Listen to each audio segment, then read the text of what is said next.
Сәлем достар, бүгінгі видеода көкөністер мен жемістерден дайындалатын иммунитет көтеретін адам ағзасына пайдасын тигізетін салат түрін дайындайтын боламыз.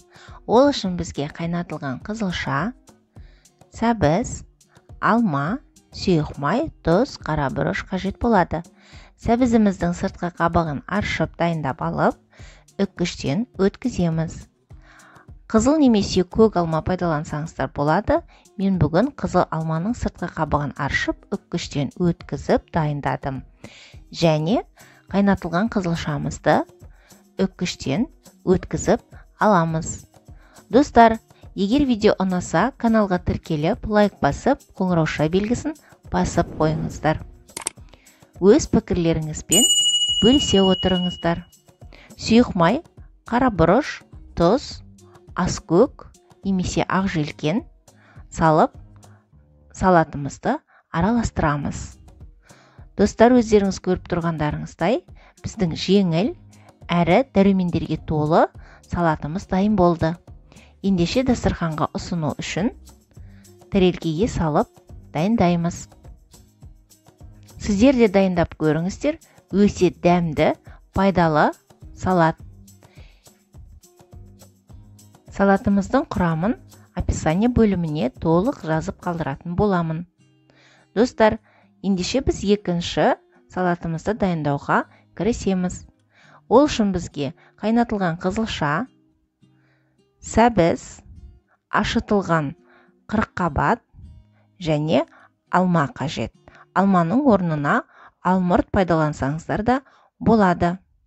Көкөністеріміздің сыртқы қабығын аршып дайындап аламыз және үккіштен өткіземіз. Мен қызыл алма қолдандым және сәбізді де үккіштен өткіземіз. Алдан ала қайнатып дайындалып алған қызылшамызды үккіштен өткіземіз.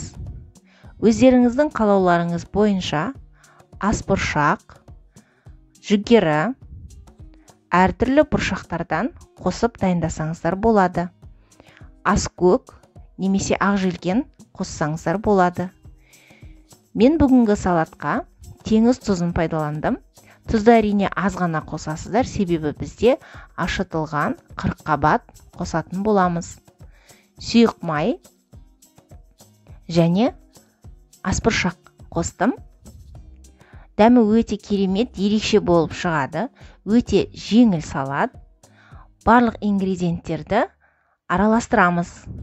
Және мен дәмін кіргізіп тұру үшін шалот, яғни күлгін түсті пияз турап қостым.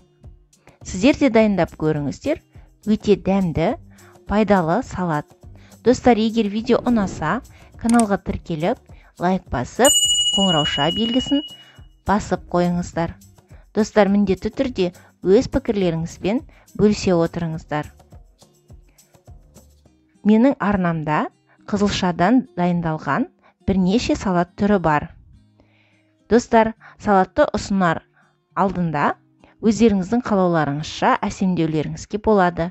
Мен бүгін салатқа жаңғақ қостым.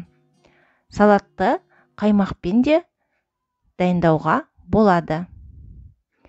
Менің арнамда винегрет салаты және қаймақпен дайындалған алма, қызылша, жаңғақ қосылып, иммунитет көтеретін, денсаулыққа пайдасын тигізетін салаттардың рецептері бар. Сіздермен болған Қарлығаш. Келесі видеода кездескенше.